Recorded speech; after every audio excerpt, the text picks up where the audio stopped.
Здравствуйте, это программа «Настоящее время недели», в студии Шахида Якуб. Смотрите сегодня. История с поджогом украинского телеканала «Интер» продолжается. Министр внутренних дел страны обвиняет руководство канала в организации поджога и антиукраинской направленности. Осквернители могил. Именно в этом обвинили федеральный канал России Greenpeace после того, как экологи нашли многочисленные нарушения на местах добычи нефти в Сибири. Сети проверяют, что сетка вообще черная. Недоверие друг к другу и проблема определить, кого можно считать террористом в Сирии, а кого нет. Одни из многих причин провала встречи Путина и Обамы в Китае. Тем временем сирийская авиация сбросила на жителей Алеппо очередную партию баррельных бомб, начиненных хлором. В Украине сразу несколько силовых структур занимаются расследованием поджога на телеканале «Интер». Одна из них – МВД страны, руководитель которой Арсен Аваков уже выдвинул свою версию. Он предположил, что поджог организовал сам канал. Но во всем по порядку. Так, в минувшее воскресенье неизвестные люди в балаклавах ворвались в помещение национальных информационных систем. Это отдельная компания интермедиагруппы, производящая для канала выпуски новостей. Журналисты услышали взрывы в коридорах, начал распространяться едкий дым, нападавшие подожгли студии, кабинеты и бросили дымовые шашки. Студия итоговой информационной программы «Подробности недели» уничтожена огнем. Несколько журналистов получили отравление угарным газом. Говоря об «Интере», министр внутренних дел Арсен Аваков сделал акцент на том, что один из его акционеров, ныне депутат Верховной Рады, а ранее глава администрации президента Януковича, Сергей Левочкин, должен сидеть в тюрьме за свою, цитата, антиукраинскую позицию. Топ-менеджмент «Интера» категорически отрицает любые подозрения в том, что инциденты выгодны самому каналу. Тем временем Совет Европы вслед за ОБСЕ и Парламентской ассамблеей Совета Европы потребовал объективного расследования нападения на «Интер» и его сотрудников. Цитата: «Любое насилие и запугивание журналистов неприемлемо». Екатерина Кочкина поговорила с сотрудниками канала и теми, кто этот канал призывает закрыть. Редакция новостей «Интера» готовится к затяжной осаде. Окна закрыты ставнями, вокруг здания стоит вооруженная охрана. Внутри закопченные стены. Это главная студия новостей телеканала «Интер» в Киеве. Здесь очень сильно пахнет гарью, несмотря на то, что основные последствия пожара удалось ликвидировать. Сейчас ущерб по предварительным оценкам составляет около 430 тысяч долларов. Однако вещание из этой студии не прекращается. Критики телеканала согласились прекратить пикет под главным зданием «Интера» на Дмитриевской улице только при условии увольнения российского консультанта канала Игоря Шувалова. И дали руководству «Интера» 5 дней. Все работают так, как и работали. Я не вижу вообще никаких проблем в этом. Это чистая политика.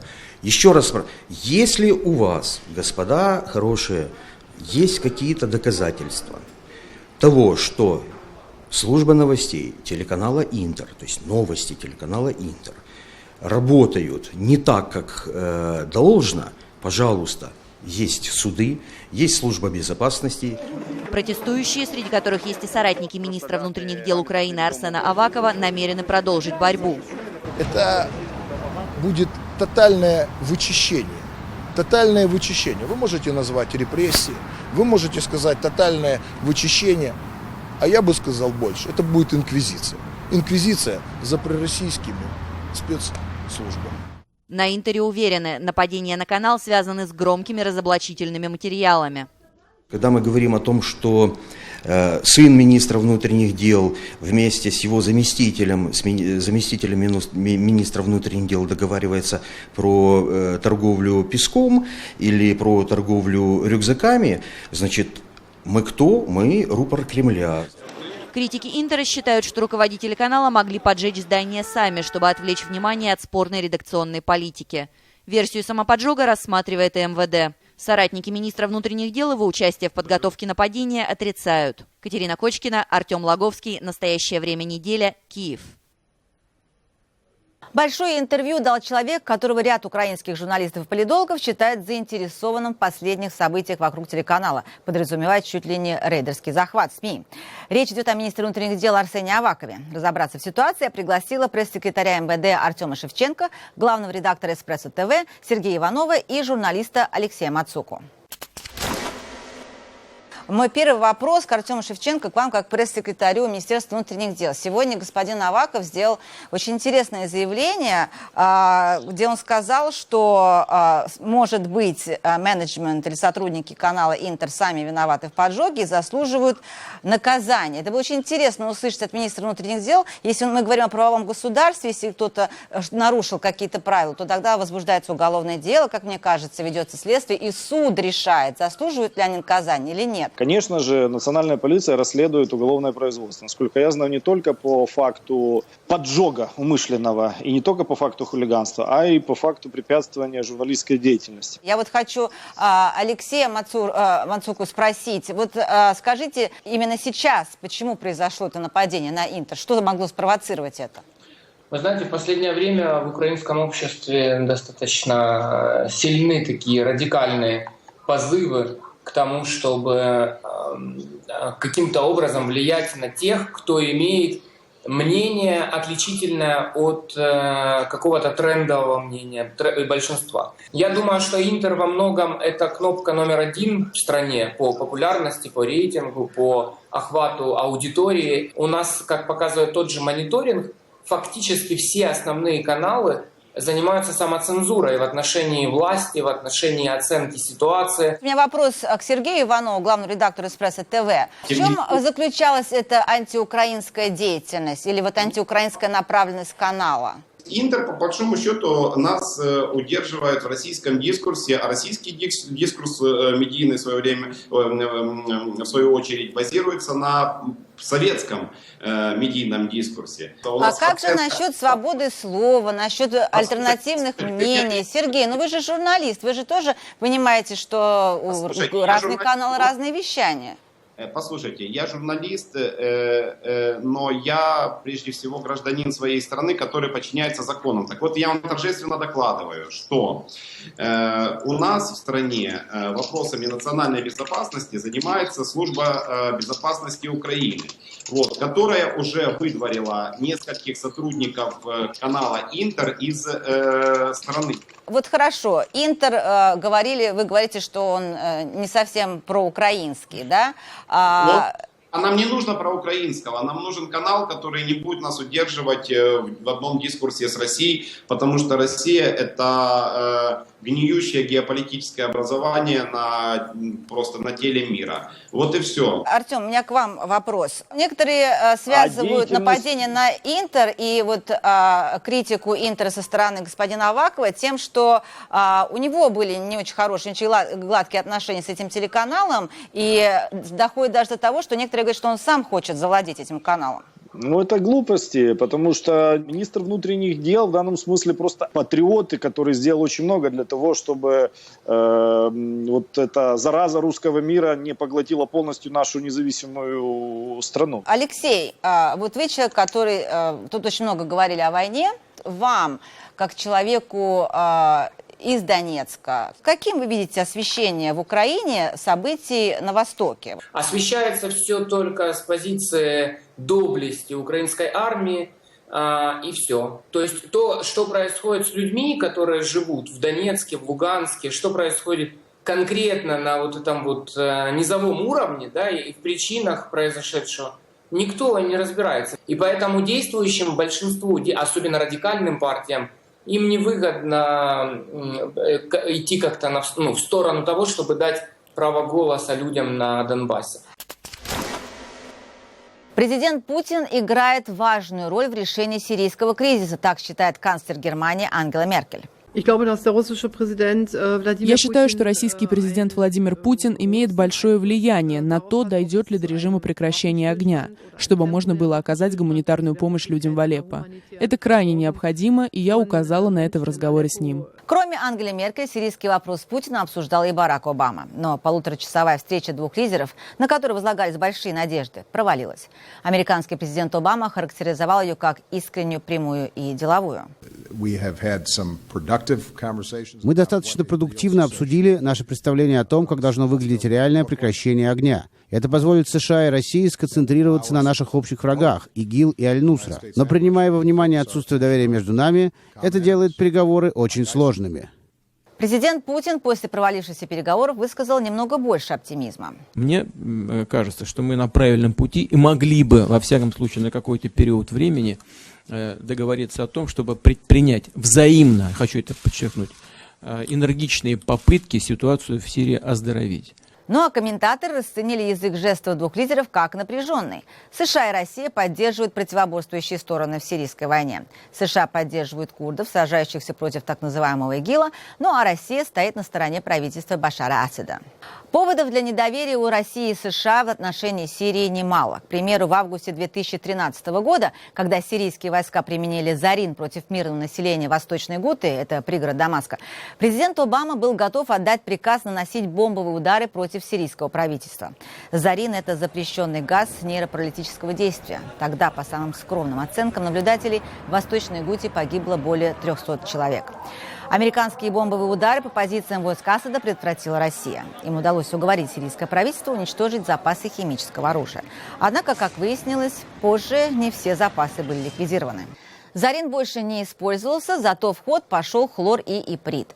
Через 2 дня после провала переговоров между Путиным и Обамой в Алеппо, на район Суккари, находящийся в руках у повстанцев, были сброшены баррельные бомбы, начиненные хлором. В результате 1 человек погиб, более 80 отравились. Эти кадры распространили сирийские белые каски. Это спасатели, которые выезжают первыми на места взрывов и обстрелов. Устрашающие кадры детей, страдающих от удушья, пытающихся как можно быстрее вдохнуть кислород. Спасатели везут их в больницы, где им срочно надевают кислородные маски. В августе эксперты ООН по химическому оружию подтвердили факт использования правительством Сирии хлора и иприта в качестве химического оружия. Таким атакам подвергаются жители районов подконтрольных оппозиции. Алеппо разделен на несколько частей. На этой карте красным обозначены правительственные районы, зеленым оппозиционные. Черные – это территории так называемого исламского государства, а желтые контролируют курды. На этой же карте обозначена линия обеспечения, которую пытаются прорвать оппозиция и правительственная армия. На стороне сирийской оппозиции сражаются формирование свободной сирийской армии и происламистская организация Аль-Нусра. Силы Асада поддерживают иранские военизированные формирования и российская авиация. Ситуация, которая сложилась сейчас, это блокада, которую правительственные войска установили уже 2-й раз на контролируемые оппозицией районы Алеппо. Бои в основном идут в юго-западной части города, где армия закрыла людей в кольцо, а оппозиция пытается его прорвать. На самом деле, для формирования сирийской армии тяжело отбить жилые кварталы у повстанцев, потому что в боях внутри города преимущество у повстанцев. Стратегию, которую силы режима обычно применяли при захвате населенных пунктов, это взять в блокаду и уморить голодом местное население и повстанцев для того, чтобы они были вынуждены сдаться. Эта тактика сработала в пригороде Дамаска Дарая и в городе Хомс. И посреди всего этого жители Алеппо по обе стороны пытаются просто не умереть. Речь идет о более 1,5 миллиона человек. В худшей ситуации оказались жители оппозиционных районов. По оценкам ООН, там остается около 250 тысяч человек. Они в блокаде. ООН вот уже больше месяца просит международных переговорщиков по Сирии обеспечить гуманитарный коридор для доставки туда продовольствия и медикаментов. Однако до сих пор сделать этого не удалось. На подконтрольную сирийской армии части Алеппо гуманитарную помощь доставляют российские военные. По крайней мере, об этом сообщают российские СМИ. Это кадры агентства Раптли, снятые, как они утверждают, в Алеппо. На них вы видите медикаменты, доставленные россиянами. В рамках гуманитарной операции, проводимой в Алеппо Министерством обороны Российской Федерации, доставлены медикаменты около 1 тонны так называемого гуманитарного груза. Вот только непонятно, как сирийские врачи будут излечать эти медикаменты, если все названия написаны по-русски. Госсекретарь США Джон Керри по итогам переговоров со своим российским коллегой Сергеем Лавровым сказал, что им нужно время для достижения компромисса по Сирии. Я все время говорю, что мы не должны торопиться для того, чтобы достичь успеха в этом вопросе. А для жителей Алеппо, которые каждый день подвергаются бомбовым ударам и которым уже просто некуда бежать, вопрос времени – это вопрос жизни. Маленький гений, так называют в Торонто 10-летнего сирийского мальчика Марселя Варда. Он играет на фортепиано так, что скоро будет сдавать экзамен в Королевскую академию музыки. А началось все в Дамаске, откуда родом Марсель и его семья. Родители подарили ему игрушечный синтезатор, когда ему исполнилось 5 лет. И, как говорит мама, после этого музыка стала его жизнью. Играть Марсель научился сам. Началась война, и семья бежала из родного Дамаска. Сначала в Дубай, а потом в Канаду. Я попросила Марселя сыграть для нашей передачи сирийскую песню. Я помню свой дом в Дамаске, но он уже разрушен. Я это от родителей услышал. Сейчас там война, все в руинах, я не хочу туда возвращаться. Но когда все закончится, я вернусь. Я очень скучаю, там осталась вся моя семья. Это песня про людей, которые скучают по дому, и про людей, которые переживают войну в Сирии.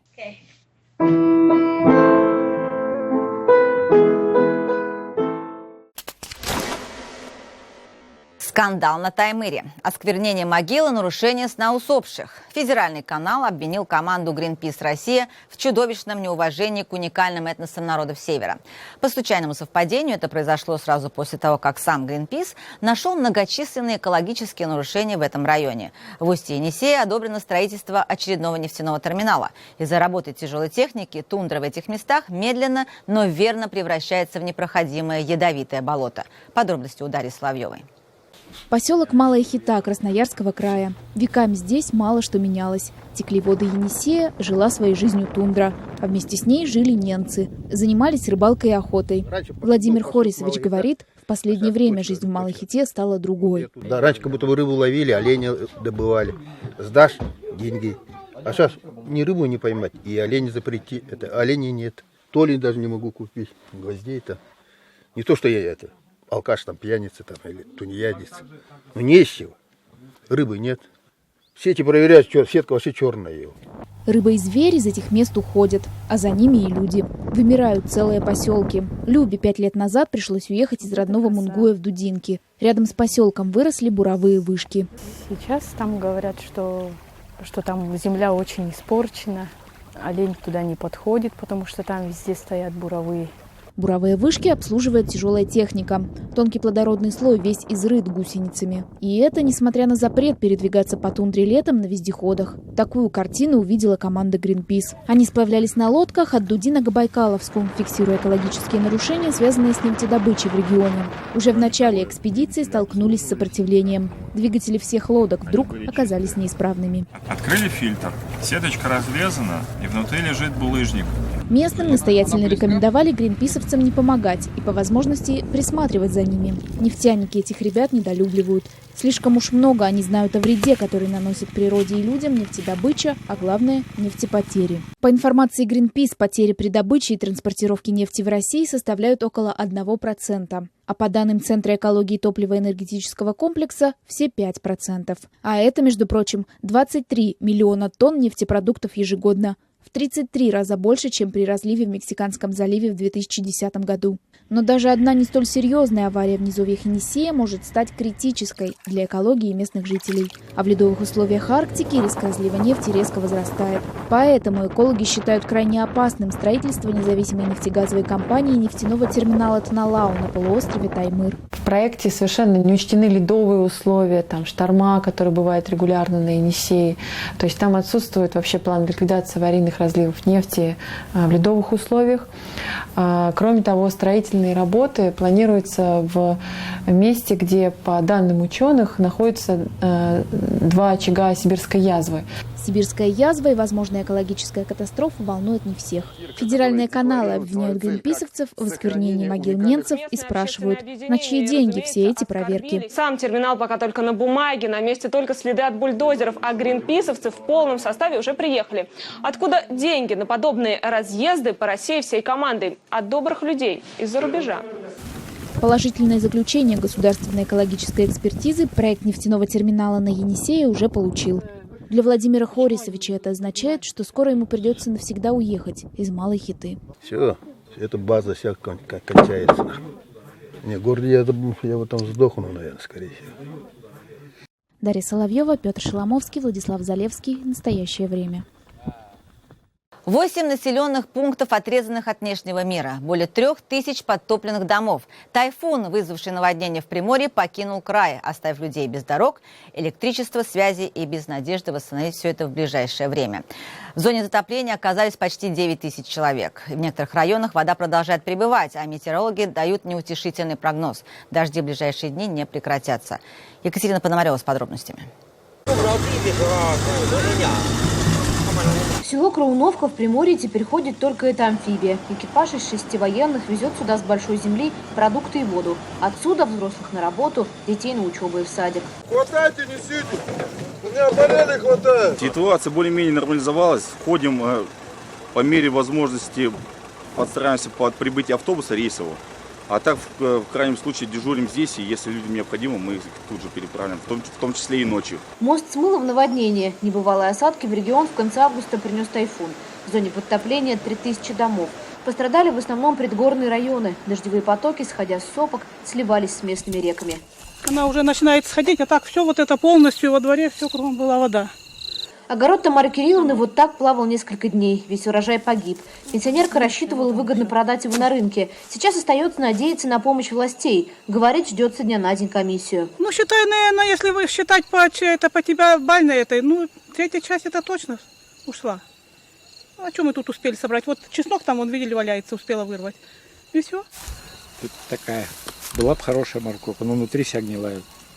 Ее сосед Николай Кравцов в казенную помощь не верит. Говорит, их в тот год тоже топило, и он ни копейки не получил. А в прошлом году тоже, хоть и ходили, тут и переписывали что-то, писали акты какие-то, а никакого тут ничего не было. То есть вы компенсации не получили? Нет, нет.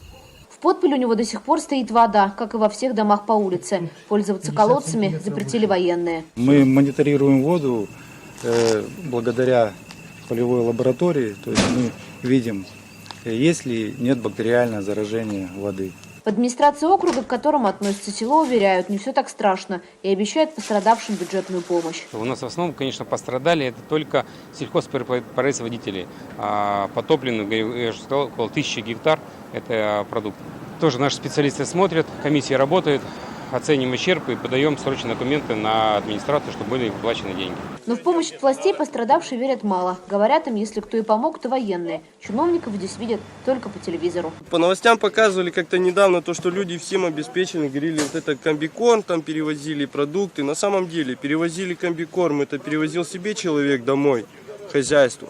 Продукты это магазин перевозил себе. Синоптики тем временем не исключают, что в регион придет новый тайфун. Екатерина Подмарева. Для настоящего времени.